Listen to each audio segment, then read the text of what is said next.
नमस्कार। आज है 23 अगस्त 2025 और दिन है शनिवार। नमस्कार, ज्ञान एमपी न्यूज में आपका स्वागत है। आइए देखते हैं आज दिन भर की मध्य प्रदेश की बड़ी खबरों को। उससे पहले आप वीडियो को लाइक करना ना भूलें और कमेंट में अपने जिले का नाम जरूर बताएं। अब मध्य प्रदेश में भी विधायकों को मिलेगी दोगुनी विकास निधि। अपने निर्वाचन क्षेत्र में विकास कार्य कराने के लिए विधायकों को सरकार का मुँह न देखना पड़े, इसके लिए स्थानीय निर्वाचन क्षेत्र विकास निधि बढ़ाई जाएगी। इसे उत्तर प्रदेश, महाराष्ट्र, राजस्थान, दिल्ली, उत्तराखंड और केरल की तर्ज पर 5 करोड़ रुपए देने की तैयारी है।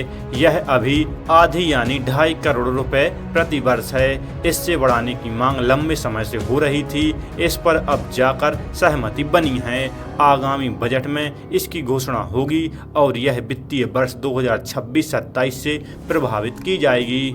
चाहे भाजपा के विधायक हों या फिर कांग्रेस के, सभी स्थानीय निर्वाचन क्षेत्र विकास निधि यानी विधायक निधि बढ़वाना चाहते हैं। दरअसल कई काम ऐसे होते हैं जो किसी योजना में नहीं आते हैं या फिर बड़ी योजना में सम्मिलित नहीं हो पाते हैं। ऐसे कामों के लिए स्थानीय निर्वाचन क्षेत्र विकास निधि का प्राविधान किया गया है। वर्ष 2016-17 से इसे 1 करोड़ रुपए प्रति वर्ष किया गया। इसमें से 5 लाख रुपए प्रत्येक निर्वाचन क्षेत्र में मुख्यमंत्री ग्राम पथ योजना के अंतर्गत कामों के लिए सुरक्षित कराए गए।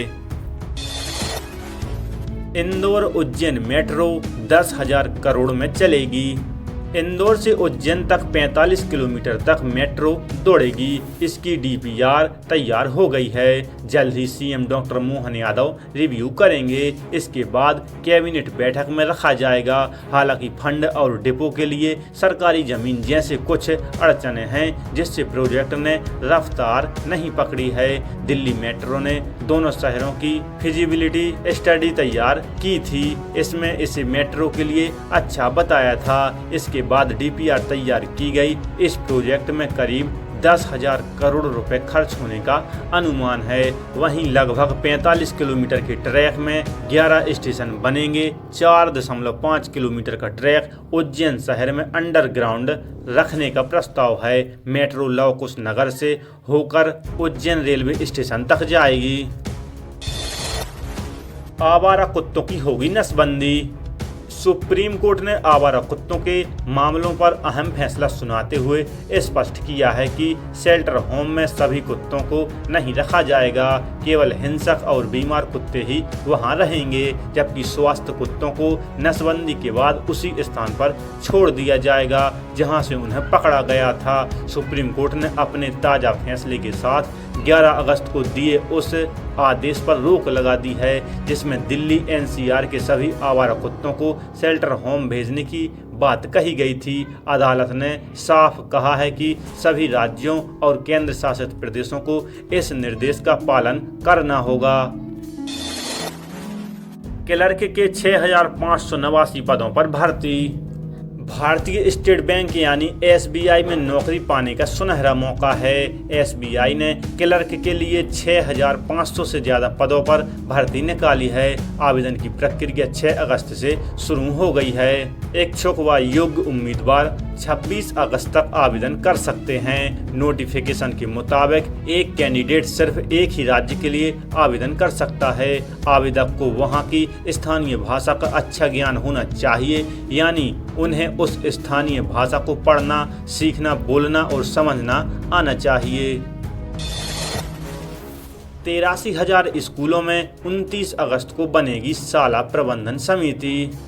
मध्य प्रदेश के सभी शासकीय और अनुदान प्राप्त प्राथमिक, माध्यमिक और कक्षा 1 से 8 तक की संयुक्त कक्षाओं में 29 अगस्त को शाला प्रबंधन समितियों का गठन किया जाएगा। इसके लिए राज्य शिक्षा केंद्र ने सभी जिलों के कलेक्टरों को आवश्यक तैयारियां करने के दिशा निर्देश दिए हैं। शाला प्रबंधन समितियां शिक्षा का अधिकार अधिनियम के तहत बनाई जाती हैं। इनका कार्यकाल 2 साल का होता है। समितियों की जिम्मेदारी स्कूल में बच्चों के नामांकन, नियमित उपस्थिति, गुणवत्तापूर्ण शिक्षा, स्कूल की सुविधाओं और बच्चों के विकास पर रहती हैं। हर समिति में 14 पालक प्रतिनिधि, प्रधान शिक्षक, वरिष्ठ महिला शिक्षिका और स्थानीय जनप्रतिनिधि शामिल होंगे।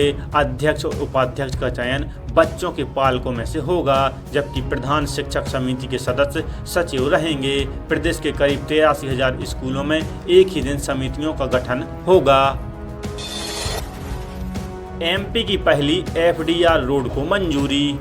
एफडीआर तकनीकी से शहर की पहली रोड 11 मील से बंगरसिया तक बनने वाली है। पीडब्ल्यूडी ने इसके लिए 50 करोड़ रुपए का बजट मंजूर किया है।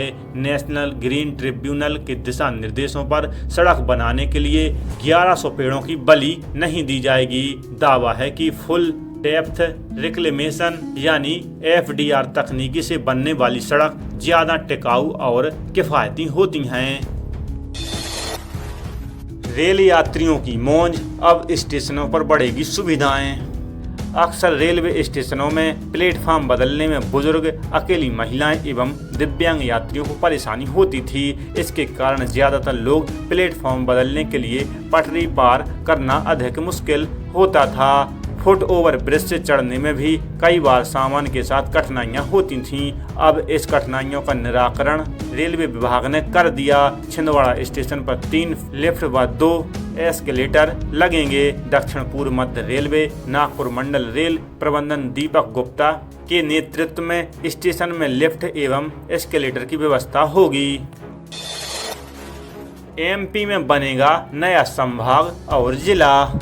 मध्य प्रदेश प्रशासनिक इकाई पुनर्गठन आयोग के आगमन की तिथि 25 व 26 अगस्त साफ होते ही प्रस्तावित छिंदवाड़ा संभाग और परासिया जुन्नारदेव जिले का मुख्य गरमा गया है। मुख्यमंत्री की ओर से गठित आयोग ने छिंदवाड़ा की सुनी तो एक जिला और एक संभाग बन सकता है। बता दें कि वर्ष 2008 में पूर्व मुख्यमंत्री शिवराज सिंह चौहान ने इस मांग को स्वीकार करते हुए छिंदवाड़ा को संभाग बनाने की घोषणा की थी। उसके बाद सिवनी बालाघाट की आपत्तियों के चलते छिंदवाड़ा को संभाग का दर्जा नहीं मिल सका। ये घोषणा पूरी न होने पर शिवराज सरकार को जिले की काफी नाराजगी झेलनी पड़ी थी।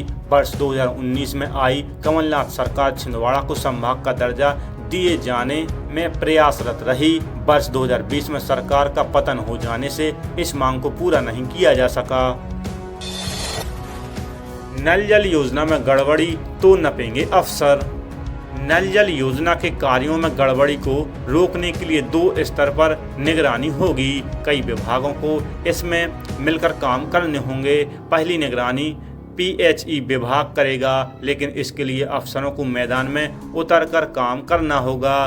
दूसरे एवं बड़े स्तर पर पंचायत एवं ग्रामीण विकास विभाग का जिम्मा होगा, जो स्थानीय निकायों व ग्राम पंचायतों के जरिए निगरानी करवाएगा। इसके बाद भी गड़बड़ी हुई तो दोनों ही विभाग के जिम्मेदार अफसर नपेंगे। मोहन सरकार इसके लिए ग्रामीण नल जल योजना संचालन, संधारण एवं प्रबंधन नीति लेकर आ रही है। मुख्यमंत्री डॉक्टर मोहन यादव के सामने PHI के मुख्य सचिव ने उक्त योजना के प्रस्ताव से जुड़ी प्रेजेंटेशन दिए। बैठक में पंचायत एवं ग्रामीण विकास मंत्री प्रहलाद पटेल, PHE मंत्री उइके भी मौजूद थीं।